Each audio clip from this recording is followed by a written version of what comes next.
Hello बच्चों, आज की कक्षा में आप सभी का बहुत स्वागत है। आज हम लोग वसंत भाग 3 का पाठ 15 सूर के पद की पुनरावृत्ति करेंगे।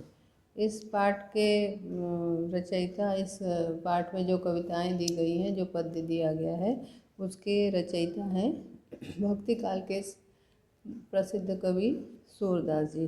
प्रस्तुत पदों में सूरदास जी ने कृष्ण का यशोदा से अपनी चोटी के बारे में पूछना और गोपियों का यशोदा को कृष्ण की शिकायत करना, इन सभी के बारे में वर्णन किया गया है। पाठ का सारांश, इसमें 2 पद्य दिया गया है। एक पहले पद्य में श्री कृष्ण जो है वह दूध पीना नहीं चाहते हैं, परंतु उनकी माता जो है उनको दूध पीने के लिए बार बार जिद करती हैं और उसके लिए वे कई तरह के उनको प्रलोभन देती हैं। कृष्ण भक्त कवि सूरदास ने अपने इस पद के माध्यम से बालक श्री कृष्ण की बाल लीलाओं का सुंदर वर्णन किया है।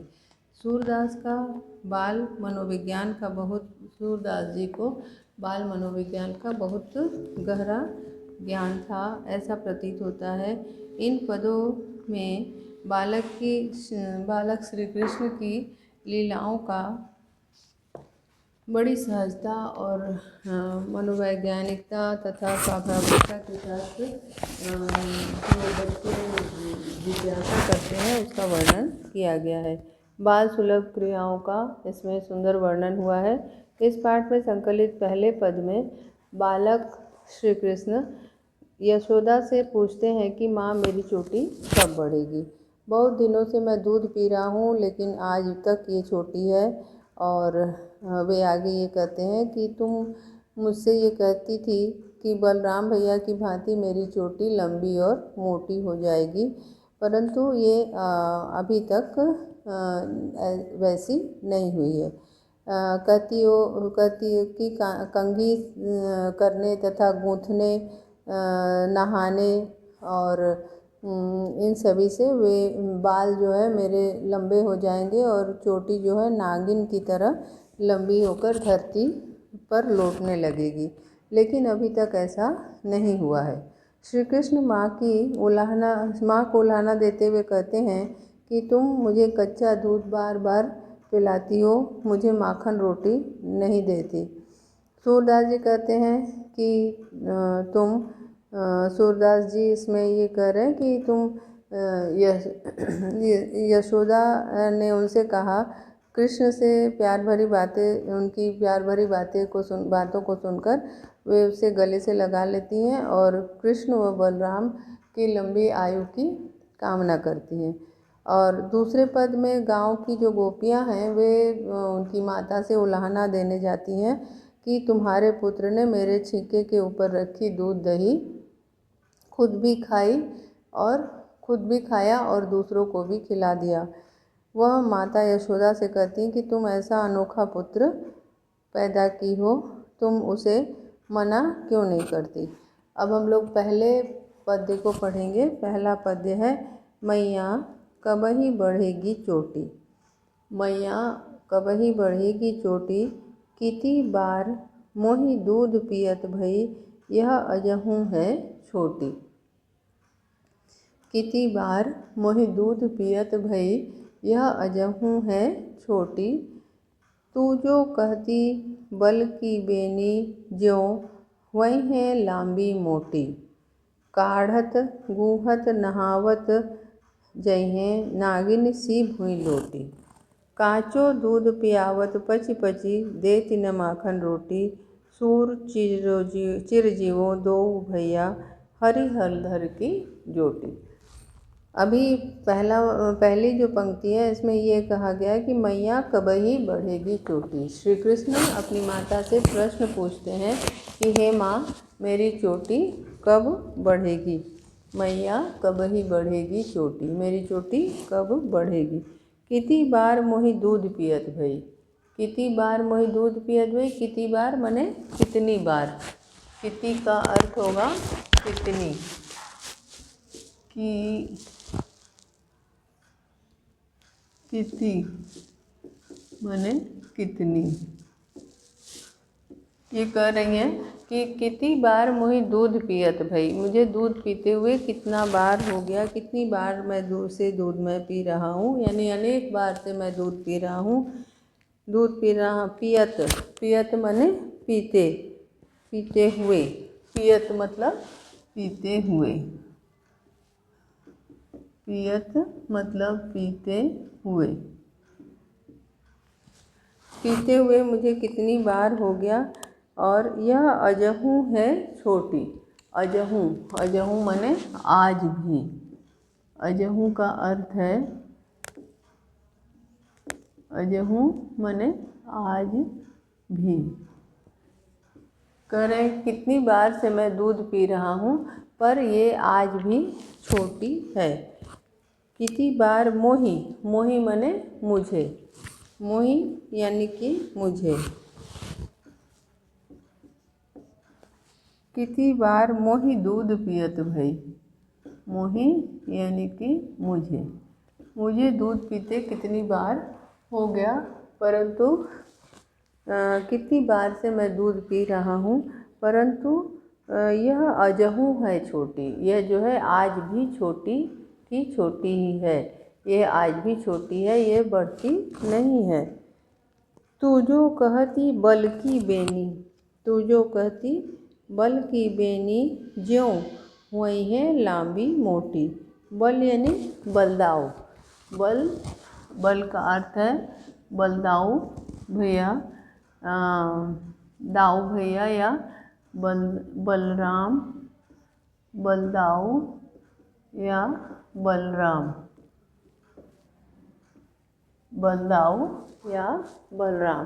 कह रहे हैं कि तुम तो मुझे कहती हो कि तुम यदि दूध पियोगे तो बल की बेनी, बल की बेनी, बल मतलब बलदाऊ या बलराम, बेनी, बेनी वेणी को कहते हैं, बेनी, बेनी का, बेनी तद्भव शब्द है, इसका तत्सम है बेड़ी, ठीक है, या चोटी, ठीक है। तो ये कह रहे हैं कि तुम जो कहती हो कि मैं दूध पीऊँगा तो मेरी भी चोटी, मेरी भी बेड़ी क्या होगी, बलदाऊ भैया की तरह लंबी हो जाएगी। वही है, वही है, वही है का हो जाएंगे, वही हैं, वही है का अर्थ होगा हो जाएंगे, हो जाएगा, ठीक है। कि कह रही तुम तो कहती हो कि बलदाऊ भैया की तरह मेरी भी चोटी लंबी हुई है, लांबी मोटी, लांबी, लांबी का क्या अर्थ है, लांबी यानी कि लंबी, लांबी, लांबी मोटी, लांबी मतलब लंबी,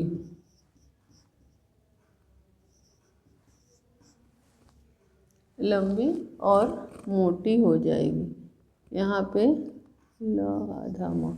हाँ, तो इसमें ये बोल रहा है कि तुम तो कहती थी कि बलदाऊ भैया की तरह मेरी भी चोटी लंबी और मोटी हो जाएगी, यानी मैं दूध पीऊँगा तो मेरी चोटी क्या हो जाएगी, लंबी और मोटी हो जाएगी। काढ़त बूहत नहावत जइहें, काढ़त, काढ़त का अर्थ होता है कंघी करते हुए, काढ़त का अर्थ है, काढ़त का कंघी करते हुए, कंघी करते हुए, यानी कि कंघी करते हुए, कंघी करने से, और गूहत, गूहत मतलब गूँथने से, गूहत का अर्थ क्या होगा, गूँथना, गूहत का अर्थ होगा गूँथना। तो यहाँ पे ये कह रहे हैं कि काढ़त बूहत नहावत जइहें, काढ़त मतलब कि कंघी करना, बूहत यानी गूँथते हुए, और नहावत यानी नहाते हुए, ये जो है नहलाते हुए, अगर लगातार काढ़ा यानी झाड़ा जाए, गूँथा जाए और नहाया जाए तो यह जो है लंबी हो जाएगी। नागिन सी, नागिन सी में कौन सा अलंकार है? आपको मैंने अलंकार बताया था पिछली कक्षा में, जहाँ पे तुलना करते हैं।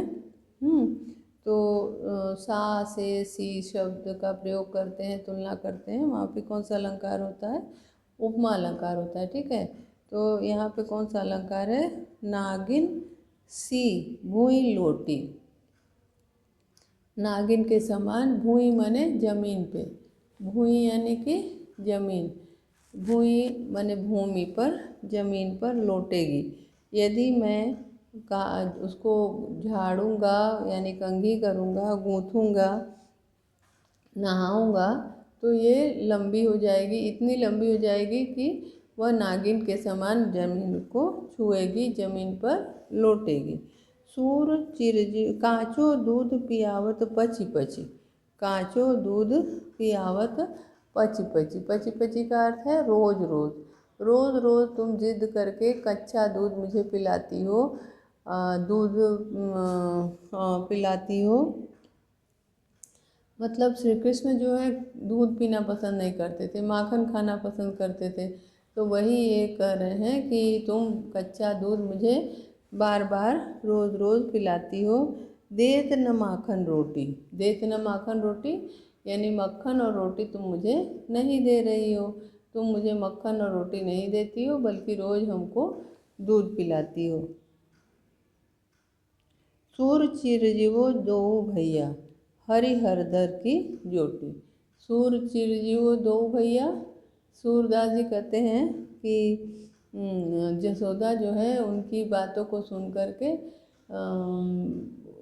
उनको गले लगा लेती हैं, और गले लगा के भगवान से प्रार्थना करती हैं कि हरि और हलधर की जोटी, माने हरि और यानी श्री कृष्ण, और हलधर माने बलराम। हरि और हलधर की दोनों जो जोड़ी है वह चिरजीवी होवे, यानी लंबी उम्र वाला होए।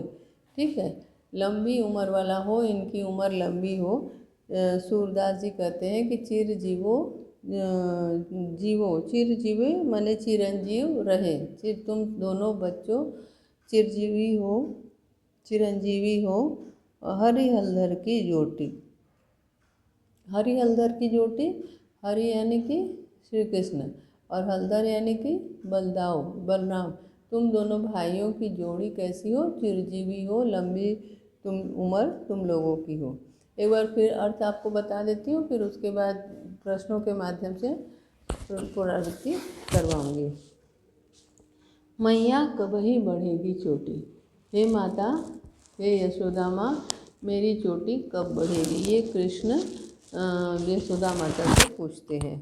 फिर कितनी बार मोहि दूध पियत भई, यह अजहूँ है छोटी। कितनी बार माने कितनी बार, मोहि दूध पियत भई, मोहि माने मुझे, मुझे दूध पीते कितनी बार हो गए। यह अजहूँ है छोटी, और लेकिन ये आज भी छोटी ही है, आज भी ये छोटी बनी हुई है, जबकि मुझे दूध पीते हुए कितने दिन हो गए। तू जो कहती बल्कि बेनी, ज्यों हुई है लांबी मोटी।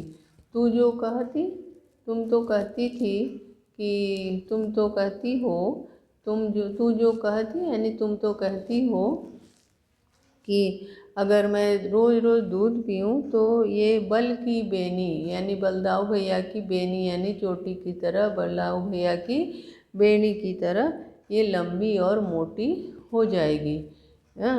तो काढ़त गुहत नहावत जइहे, नागिन सी भूई लोटी। काढ़त गुहत नहावत, काढ़त मने कंघी करना और गुहत मने चोटी बनाना, या चोटी बनाना या गूंथते रहना, बालों को गूंथना, और नहावत और नहाते रहना। मतलब इन तीनों कार्यों को करने से हमारी चोटी कैसी हो जाएगी? लंबी और मोटी हो जाएगी, इतनी लंबी मोटी हो जाएगी कि नागिन सी भूई लोटी। नागिन सी भूई लोटी यानी नागिन की तरह धरती पे लोटेगी, धरती का स्पर्श करेगी, इतनी लंबी हो जाएगी। काँचो दूध पियावत पची पची, और ये लालच दे करके तुम कच्चा दूध मुझे रोज़ रोज़ पिलाती हो। पची पची यानी कि रोज़ रोज़ तुम मुझे कच्चा दूध पिलाती हो। देती न माखन रोटी, तुम मुझे मेरे पसंद की चीज़ यानी कि माखन रोटी तुम मुझे नहीं देती हो। सूर चिरजियो दो भैया, कृष्ण की बातों को सुनकर कृष्ण की बातों को सुनकर यशोदा जी जो है प्रेमातुर हो जाती हैं और बच्चे को गले से लगा लेती हैं, बालक कृष्ण को गले से लगा लेती हैं और लगा करके भगवान से प्रार्थना करती हैं कि हरि हलधर की ज्योति मतलब कामना करती हैं सबके प्रति एक शुभकामना या आशीर्वाद देती हैं उन्हें। कहती हैं कि तुम दोनों भाइयों की जोड़ी चिरंजीव बनी रहे, तुम दोनों भाइयों की उम्र लंबी हो। चिरंजीव का अर्थ होता है उम्र लंबी होना। ठीक है, अब हम लोग प्रश्न के माध्यम से इस पाठ की पुनरावृत्ति करेंगे। इस पद्य की पुनरावृत्ति 2 पद्य हैं, इसमें एक पद्य मैंने आपको अभी समझाया। इसमें सबसे पहला प्रश्न है कि कवि एवं कविता का नाम। तो कवि का नाम तो आपको अभी हमने बताया कि भक्ति काल के सुप्रसिद्ध कवि सूरदास जी हैं जिन्होंने इनकी रचना की है। और पद्य का नाम क्या है, पाठ का नाम क्या है, सूर के पद। अब अगला प्रश्न है कि कृष्ण माता यशोदा से क्या पूछ रहे हैं। कृष्ण माता यशोदा से पूछ रहे हैं कि कृष्ण माता यशोदा से क्या पूछ रहे हैं कि तुम कहती हो कि मेरी चोटी लंबी होगी, लेकिन मैं इतने दिनों से दूध पी रहा हूँ, ये कब लंबी होगी। ठीक है, फिर अगला प्रश्न है कि माता यशोदा ने कृष्ण को क्या बताया था। माता यशोदा ने श्री कृष्ण को क्या बताया था, ये अगला प्रश्न है। इस प्रश्न का उत्तर है माता यशोदा ने श्री कृष्ण को बताया था कि यदि तुम बाल कंघी करोगे और नहाओगे और गूंथते रहोगे तो तुम्हारी चोटी जो है बलदाऊ भैया की तरह लंबी और मोटी हो जाएगी। तो अगला प्रश्न है कि कृष्ण माँ से चोटी के बारे में क्या क्या कहते हैं और क्या आग्रह करना चाहते हैं। कृष्ण अपनी माँ से चोटी के विषय में ये कहते हैं कि तुम कहती हो कि दूध पीने से चोटी जो है लंबी मोटी हो जाएगी दाऊ भैया की तरह, और लंबी होकर के ज़मीन में लौटेगी, धरती पे लौटेगी, परंतु आज तक ये नहीं हुआ। और आग्रह ये करना चाहते हैं कि तुम मुझे कच्चा दूध रोज़ रोज़ पिलाती हो, मुझे माखन रोटी क्यों नहीं देती। यानी वो माखन रोटी खाने के शौकीन हैं, उनको अच्छा लगता है, तो इसीलिए वे आग्रह करते हैं कि तुम मुझे माखन रोटी दो, क्योंकि इतना दिन हो गया बाल बढ़ा नहीं, दाऊ भैया की तरह नहीं हुआ, परंतु फिर भी तुम मुझे यही कहती हो रोज़ रोज़ कि ये बाल जो है बड़े हो जाएंगे। तो अगला प्रश्न है कि माँ यशोदा द्वारा किसकी जोड़ी को दीर्घायु होने की कामना की गई है। किसकी जोड़ी को दीर्घायु होने की कामना की गई है।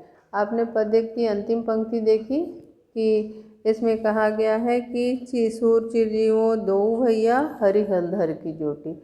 हरि हलधर की जोटी यानी हरि और हलधर, हरि यानी कृष्ण, हलधर यानी बलदाऊ, दोनों की जो जोड़ी है वह चिरंजीवी हो, ऐसा माता आशीर्वाद देती हैं। ठीक है, अब हम लोग दूसरा पद पढ़ते हैं। दूसरा पद है, दूसरे पद में क्या है कि श्री कृष्ण जो है ग्वालियों के घर में जाते हैं और वहाँ से माखन चोरी करते हैं, खाते, अपने तो कम खाते हैं, अपने दोस्तों को ज़्यादा खिला देते हैं और बाकी बचा हुआ इधर उधर गिरा देते हैं। तो उसी की शिकायत करने गोपियाँ जाती हैं माता यशोदा से। इसी के बारे में यहाँ पे कहा गया है। तेरे लाल मेरो माखन खायो, तेरो लाल मेरो माखन खायो, दोपहर दिवस जानी घर सुनो, ढूंढ ढंढोरी आप ही आयो। दोपहर दिवस जानी घर सुनो, ढूंढ ढंढोरी आप ही आयो, खोली किवारी बैठी मंदिर में, दूध दही सब सखन खवायो। खोली किवारी बैठी मंदिर में, दूध दही सब सखन खवायो, ऊखल चढ़ी सीको को लीन्हो, अनभावत भुइ में ढरकायो। दिन प्रति हानि होती गोरस की, यह डोटा कोने ढिगलायो, सूर शाम को हटक न राखे, तैही पूत अनोखो जायो। यहाँ गोपियाँ जो हैं माता यशोदा से उलाहना देने गई हैं, शिकायत करने गई हैं, उसी के बारे में ये पद है। ठीक है। तेरो लाल मेरो माखन खायो, तेरो लाल मेरो माखन खायो। तेरो लाल, गोपियाँ कहती हैं कि हे यशोदा तुम्हारे लाल, लाल यानी कि बेटे। लाल किसे कहा गया है? श्री कृष्ण को बेटा। लाल का अर्थ होता है बेटा। लाल का अर्थ है बेटा। तेरो लाल, लाल यानी कि बेटा, तुम्हारे लाल ने मेरो माखन खायो। मेरो माखन खायो माने मेरे मक्खन खा लिए हैं। मेरो माखन खायो, दोपहर दिवस जानी घर सुनो। दोपहर को जानते हैं कि घर सूना है। सूना है मतलब निर्जन है। सूना यानी कि निर्जन, यानी कोई व्यक्ति नहीं है घर में। दोपहर में जानते हैं कि घर जो है कैसा है? निर्जन है। ठीक है। दोपहर दिवस जानी घर सुनो, ढूंढ ढंढोरी आप ही आयो। तो खोज खोज कर, ढूंढ ढंढोरी का अर्थ है खोज खोज कर। ढूंढी ढूंढी ढढोरी, ढूंढी ढढोरी, ढूंढी ढंढोरी। ढूंढी ढंढोरी का अर्थ क्या है? ढूंढ ढूंढ कर। ढूंढी ढंढोरी को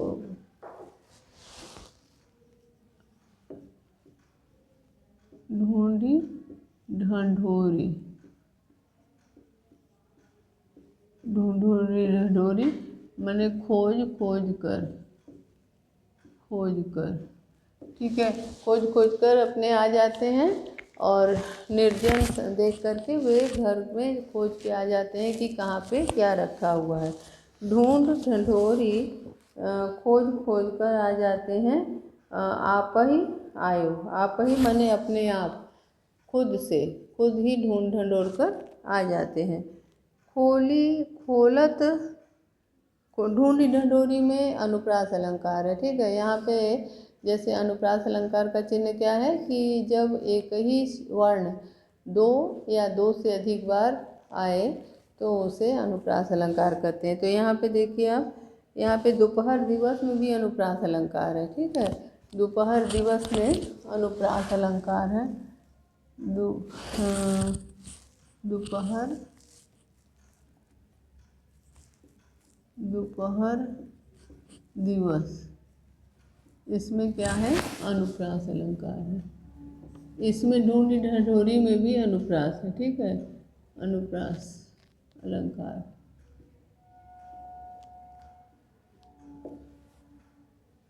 और यहाँ पे ढूंढी ढंढोरी में भी वही है, दो दो वर्ण, एक ही वर्ण जो है बार बार आया है। ढूंढी ढंढोरी में भी अनुप्रास अलंकार है। अनुप्रास अलंकार। ठीक है।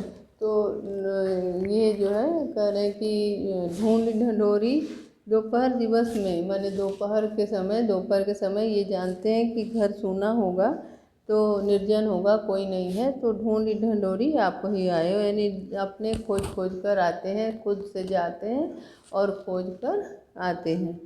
खोली किवारी बैठी मंदिर में। खोली किवारी, खोली माने खोल कर, किवारी माने किवाड़। किवाड़ी को खोलकर यानी दरवाजे को खोलकर बैठी मंदिर में। बैठी का अर्थ होता है घुसकर। ठीक है। बैठी का मतलब क्या होता है?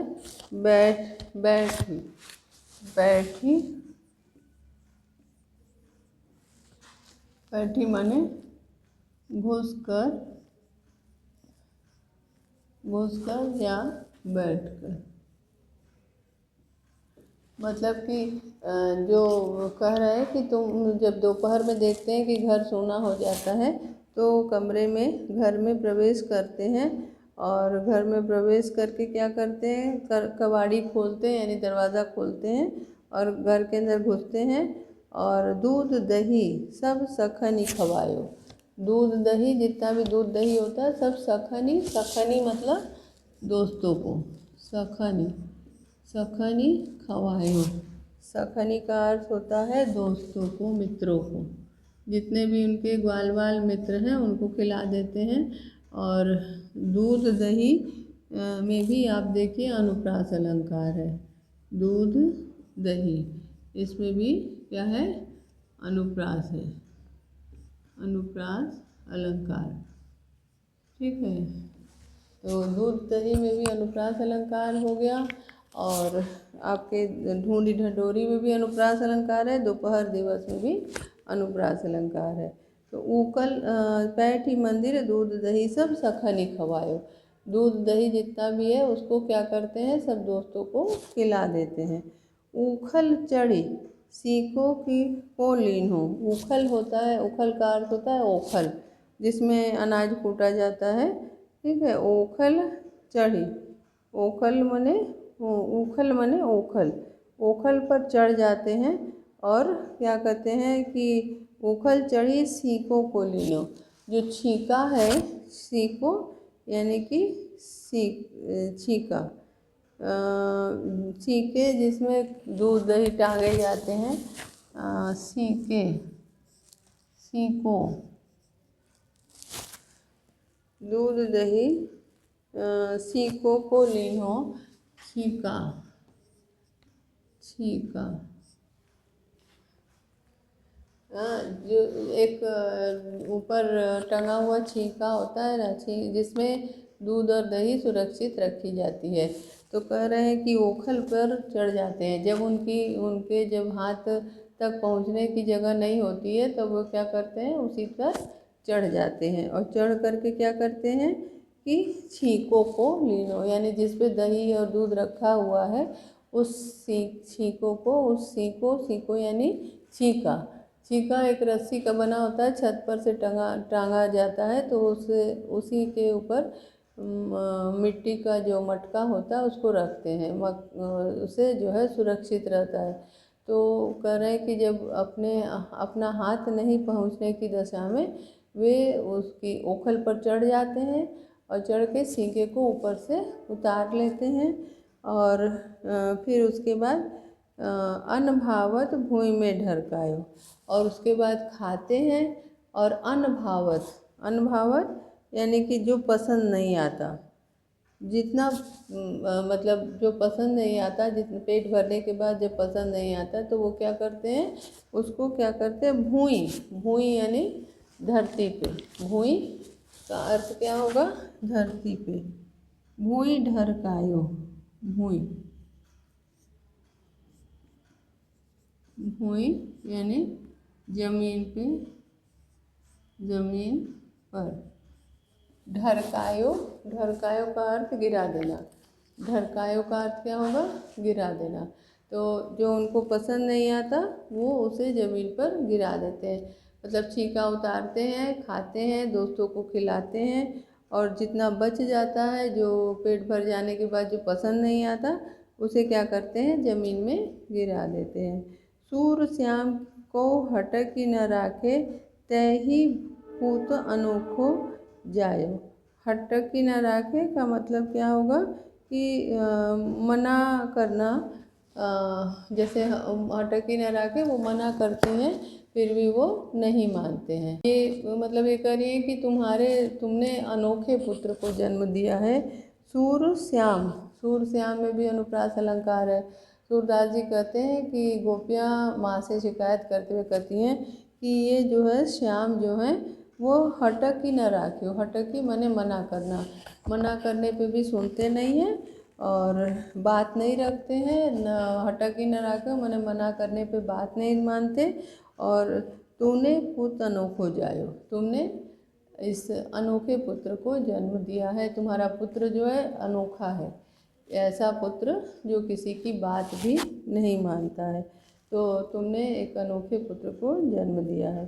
तो इस प्रकार से यहाँ पे देखिए सूर आपके कई 2-3 बार, एक बार दोपहर दिवसी में अनुप्रास अलंकार आया, ढूंढी डंडोरी में अनुप्रास अलंकार है, दूध दही में अनुप्रास अलंकार है, फिर अंतिम पंक्ति में देखिए श्याम सूर श्याम में भी अनुप्रास अलंकार है। ठीक है, तो इस तरह से आपने देखा कई बार अनुप्रास अलंकार का प्रयोग किया गया है।